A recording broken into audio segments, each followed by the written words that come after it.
Hello, good morning students. देखो, कल अपन ने थर्ड चैप्टर स्टार्ट कर दिया था और उसमें मैंने आपको एल्गी वाला जो है वो कंप्लीट करा दिया था। अब अपन इसकी सेकंड कर रहे हैं ब्रायोफाइट्स। आपको दिख रहे हैं प्लांट्स। तो अब ये थोड़े से, वहाँ तो एल्गी में अपने को नहीं इतना दिख रहा था क्लियर, लेकिन अब यहाँ पे थोड़ी लीव्स भी आपको दिखेंगी, कुछ रूट्स भी दिखेंगे, कुछ यहाँ पे स्टेम वगैरह भी दिखाई देंगे। तो ये थोड़ा सा उससे एडवांस जो है वो उसमें कैटेगरी में आता है। अब सबसे पहले देखो कि ये जो प्लांट्स हैं, ये प्लांट्स अधिकतर आपको जहाँ पानी वाली जगह होती है उसके किनारे पर मिलेंगे, और अगर आप दूर से देखोगे तो ऐसा लगेगा जैसे कोई बिल्कुल अपना ग्रीन कलर का कालीन डाल रखा हो, उस तरीके से ये दिखाई देते हैं। तो छोटे छोटे से, और अगर आप देखोगे तो उसमें आपको छोटे छोटे से प्लांट्स यहाँ पे दिखाई देंगे। फिर उसके बाद में अगर वैसे देखो तो इसमें आपको छोटी सी जो लीव्स लाइक, अब यहाँ पे आप लीव भी लिखोगे, पत्ती भी लिखोगे तो पत्ती जैसी, पत्ती नहीं कहोगे क्योंकि लग रही है, पर वैसे ये जो है अगर अपन देखें ओरिजिन के हिसाब से तो ये वैसी नहीं है। फिर उसको अगर आप थोड़ा प्लांट को देखोगे तो वो किसी जगह से चिपका हुआ होगा, और जब आप उसको उठा के देखोगे तो उसमें आपको रूट्स लाइक ही, जिसको राइजोइड्स बोलते हैं तो या मूलाबास बोलते हैं, वो आपको उसमें दिखाई देंगे।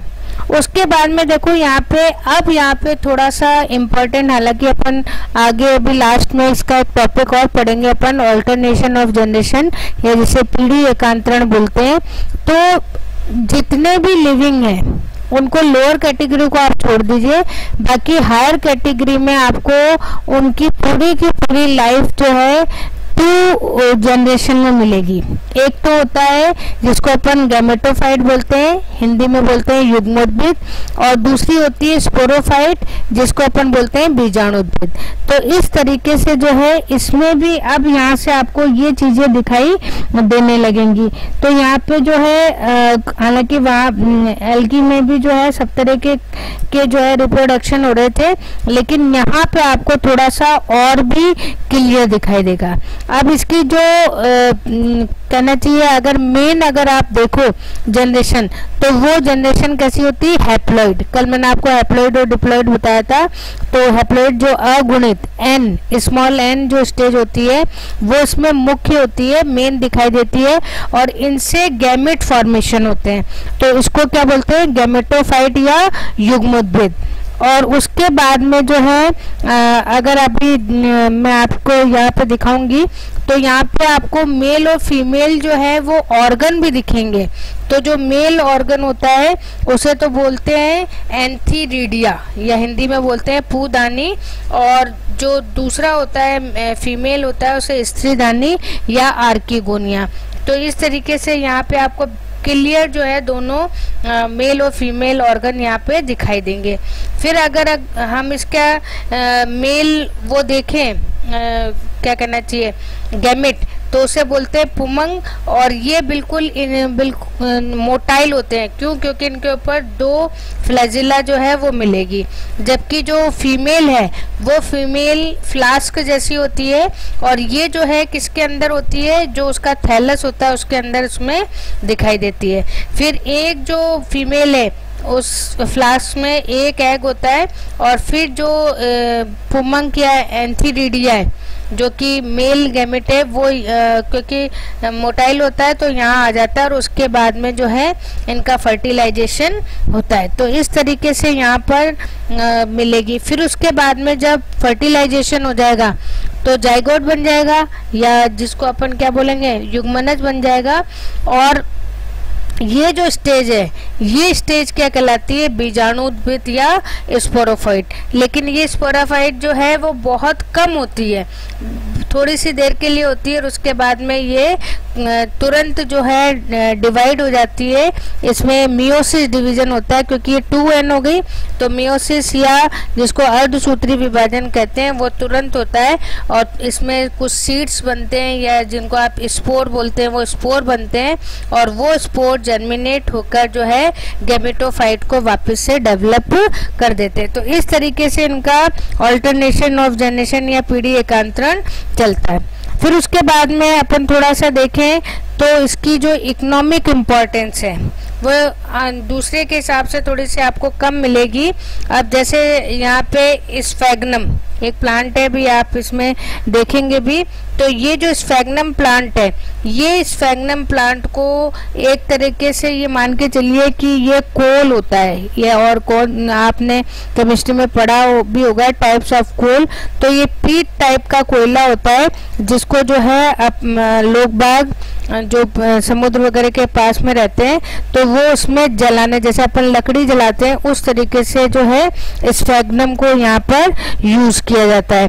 बाकी जो है ये सबसे ज़्यादा जो जैसे इसमें मॉस आता है तो मॉस को जो है मॉस में वाटर ऑब्जर्विंग कैपेसिटी ज़्यादा होती है। तो अगर आप कभी नर्सरी वगैरह में जाओगे तो वहाँ पर अब ये मॉस प्लांट आपको मिलेगा और इन प्लांट के ऊपर जो दूसरे प्लांट हैं वो प्लांट जो है लगाए जाते हैं ताकि वाटर एब्जॉर्बिंग का काम कौन करे, ये करे। तो इस तरीके से यहाँ पर होगा। अब अगर अपन इसका क्लासिफिकेशन देखें तो यहाँ पर क्लासिफिकेशन में 3 टाइप्स हैं, हॉर्नवर्ट्स हैं, लिवरवर्ट्स हैं और मॉसेस हैं। लेकिन आपके कोर्स में हॉर्नवर्ट्स नहीं है, केवल 2 ही हैं, लिवरवर्ट्स और मॉसेस। तो अब अपन स्टार्ट कर रहे हैं लिवरवर्ट। अब देखो पहला अपन इसकी क्लास पढ़ रहे हैं लिवरवर्ट। यहाँ पे मैं आपको एक एग्जांपल भी, ये फोटो भी दिखा रही हूँ। ये फोटो है मार्केंसिया का और ये जो मार्केंसिया है ये देखो इसमें मेल प्लांट अलग है और फीमेल प्लांट अलग है। और अगर आप देखो तो जो मेल प्लांट है उसके ऊपर ऐसा अम्ब्रेला टाइप आपको स्ट्रक्चर दिख रही है, ये है R3D4। इसमें जो है मेल पार्ट है और इसके अंदर ही क्या बनेंगे, एंथीरिडिया। और इधर जो अगर आप देखोगे तो यहाँ पे आर्किगोनियोफोर है जिसमें कि फ्लावर्स जैसी स्ट्रक्चर होती है। तो इस तरीके से यहाँ मिलेंगे। और यहाँ पे देखो एक गैमा कप और लिखा हुआ है, तो ये जो गैमा कप है इनको अगर हम अलग कर दें तो ये एसेक्सुअल रिप्रोडक्शन में यहाँ पे काम में आते हैं। तो इससे आपको दिख रहा है कि किस तरीके से धीरे धीरे डेवलपमेंट हो रहा है। तो जो गैमा कप है उससे तो एसेक्सुअल रिप्रोडक्शन होगा और जो ये आर्किगोनिया और एंथीरिडियोफोर है इससे कौन सा होगा, सेक्सुअल रिप्रोडक्शन। तो दोनों में, एक में एग बनेगा, एक में एंथीरिडिया बनेगा और इस तरीके से यहाँ पे डेवलपमेंट जो है पूरा दिखाई देगा। उसके बाद में दूसरा जो है वो है, अब देखो सेकंड जो है वो है इसमें मॉस। ये आपको डायग्राम भी इसमें दे रही हूँ कि इसमें भी जो है आपको दोनों गैमेटोफिटिक और स्पोरोफिटिक मिलेगी स्टेज। और यहाँ पे जो फर्स्ट स्टेज होगी वो थोड़ी सी आपको दिख रही है, घास जैसी आपको दिखाई दे रही है, तो फिलामेंटस होती है और इसके अंदर स्पोर्स बनते हैं और इनसे जो है थोड़ी सी ब्रांचिंग वगैरह निकलती है और थोड़ा सा आपको इसमें लीफ भी दिख रही है, स्टेम भी दिख रही है और अगर नीचे देखोगे तो इसमें थोड़ी सी रूट्स जैसी स्ट्रक्चर भी दिखाई देगी। अब इसी में यहाँ पे थोड़े से सेक्सुअल ऑर्गन भी मिलते हैं और उसके बाद में जो है इसमें अगर अपन रिप्रोडक्शन देखें तो अगर हम इसको थोड़ा सा तोड़ के अलग कर दें तो इसमें वेजिटेटिव रिप्रोडक्शन भी होता है। फिर उसमें थोड़ी सी बडिंग प्रोसेस भी होती है जिसको अपन मुकुलन या बडिंग बोलते हैं, वो उससे भी जो है वेजिटेटिव रिप्रोडक्शन भी होता है। फिर उसके बाद में अगर अपन सेक्सुअल देखें तो इसमें भी आपको जो है एंथीरिडिया और आर्किगोनियोफोर इस तरीके से मिलेंगे, जिनमें कि एंथीरिडिया पुमंग या अंडे का निर्माण होगा और वो फर्टिलाइजेशन करेंगे, स्पोर्स बनाएंगे। और यहाँ पर जो है थोड़ा सा स्पेशल टाइप का स्पोरोफाइट होता है, और उस स्पोरोफाइट में जो है आपको बिल्कुल थोड़ी प्लांट जैसी स्ट्रक्चर दिखाई देती है, जिसमें ऊपर की तरफ एक कैप्सूल होता है जिसमें स्पोर्स होते हैं, और नीचे जो है उसका स्टेम होता है, और सबसे नीचे की तरफ जो है रूट्स जैसी स्ट्रक्चर होती है जिससे ये लगे रहते हैं। और फिर इन स्पोर्स में मियोसिस या अर्धसूत्री विभाजन होता है, जिससे कि फिर स्पोर्स बनते हैं, और वो जो स्पोर्स हैं वो डेवलप होकर वापस से किसमें बना देते हैं, युग्मोद्भिद या गैमेटोफिटिक स्ट्रक्चर बना देते हैं। तो यहाँ पे कुछ एग्जाम्पल भी हैं, जैसे फ्यूनेरिया है, पॉलीट्राइकम है, स्फैग्नम है। तो ये कुछ जो है प्लांट्स वो किसमें होते हैं, आपके इस मॉस में। अब देखो अपने पास नेक्स्ट है टेरिडोफाइट। अब ये थोड़े थोड़े जो प्लांट हैं वो अपने जो एंजियोस्पर्म और जिम्नोस्पर्म की तरह दिखाई देने लगते हैं, और इनका तो इकोनॉमिक वैल्यू भी, आर्थिक महत्व भी बहुत है। और सबसे पहले जैसे मान लीजिए कि इनके जो प्लांट्स हैं बहुत सुंदर होते हैं, तो अपन इनको ऑर्नामेंट प्लांट यानी सजावट के रूप में बहुत ज़्यादा काम में लेते हैं। तो गार्डन वगैरह में अगर आप जाओगे तो आपको टेरिडोफाइट्स जो है बहुत ज़्यादा मिलेंगे, और इसमें स्पेशली फर्न जो प्लांट होता है वो प्लांट जो है उसको काफ़ी जो है गार्डन में यूज़ किया जाता है एज ए ऑर्नामेंट यानी सजावट के रूप में।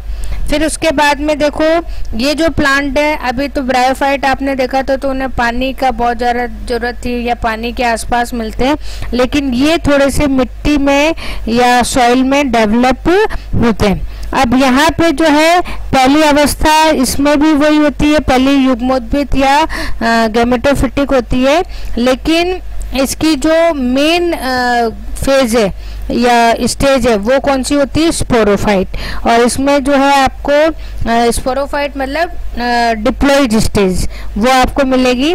फिर उसके बाद में हालांकि वैसे तो नहीं, लेकिन हाँ यहाँ पे रूट, स्टेम और लीव्स भी आपको दिखाई देंगे, और उनके अंदर वेस्कुलर बंडल, संवहन जो पूल होते हैं जिनसे कि वाटर और जो फूड है उसको ट्रांसफर किया जाता है, तो वो भी यहाँ पे आपको मिलेंगे। फिर उसके बाद में देखो यहाँ पे जो प्लांट्स हैं, जब अपन इवोल्यूशन या इसका जैव विकास पढ़ेंगे तो उस समय भी जो है ब्रायोफाइट्स और टेरिडोफाइट्स बहुत ज़्यादा थे, तो ये फॉसिल्स के रूप में भी यहाँ पर मिलते हैं। फिर उसके बाद में देखो अगर हम यहाँ देखें तो हमारे पास में बहुत सारे एग्जाम्पल हैं, जैसे सिलेजिनेला है, उसके बाद में इक्विसिटम है। तो ये कुछ मैं आपको फोटोज यहाँ पर दिखा रही हूँ, जो आप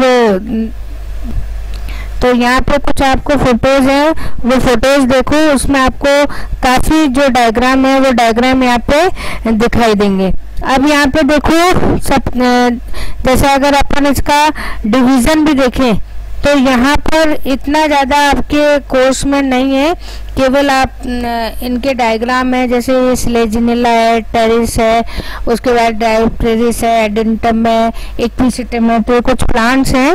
बाकी यहाँ पे आपका डिटेल में ज़्यादा नहीं है, केवल वही कैरेक्टर है कि स्पोरोफिटिक जनरेशन है, गैमेटोफिटिक जनरेशन है, और वो आपस में जो है ऑल्टरनेट या एकांतर क्रम में चलती रहती है।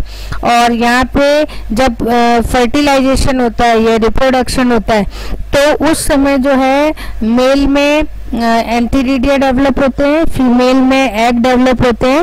और अभी तक तो जो है चाहे एल्गी हो चाहे ब्रायोफाइट हो, उनको फर्टिलाइजेशन के लिए पानी की ज़रूरत थी, लेकिन यहाँ क्योंकि अब ये सॉइल में आ गए तो यहाँ पे जो है इतना पानी की ज़रूरत नहीं होती है, और वो किसी मीडियम के थ्रू जो है एक दूसरे जगह पहुँचते हैं। अब यहाँ पे देखो जब फर्टिलाइजेशन हो जाता है तो जाइगोट या युग्मनज बनता है, और ये फिर डिवाइड होके वापस से जो है स्पोरोफाइट में। तो यहाँ पे आपको दोनों बिल्कुल क्लियर, गैमेटोफिटिक भी एज ए प्लांट मिलेगा और स्पोरोफिटिक भी मिलेगा। गया। फिर उसके बाद में जो सबसे इम्पोर्टेंट चीज़ है कि ये हीट्रोस्पोरस होते हैं, यानी विषम बीजाणु।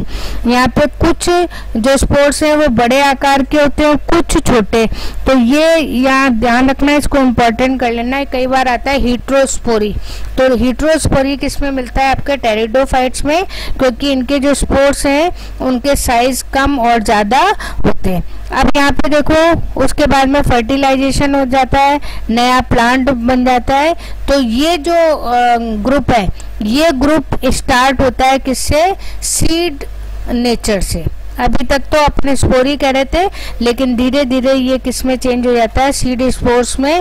और यहाँ पे हालांकि आपके बुक में दे रखा है, लेकिन आपके उसमें डिटेल में नहीं है, तो केवल आप इससे काम चला लो कि ये जो फाइलम है, ये फाइलम जो है 4 क्लासेस में डिवाइडेड है: साइक्लोप्सिडा, लाइकोप्सिडा, स्फिनोसिडा और टेरोप्सिडा।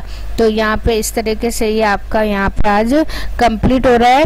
अब जिम्नोस्पर्म और एंजियोस्पर्म बच रहा है, जो अपन अब कल करेंगे। Okay, thank you.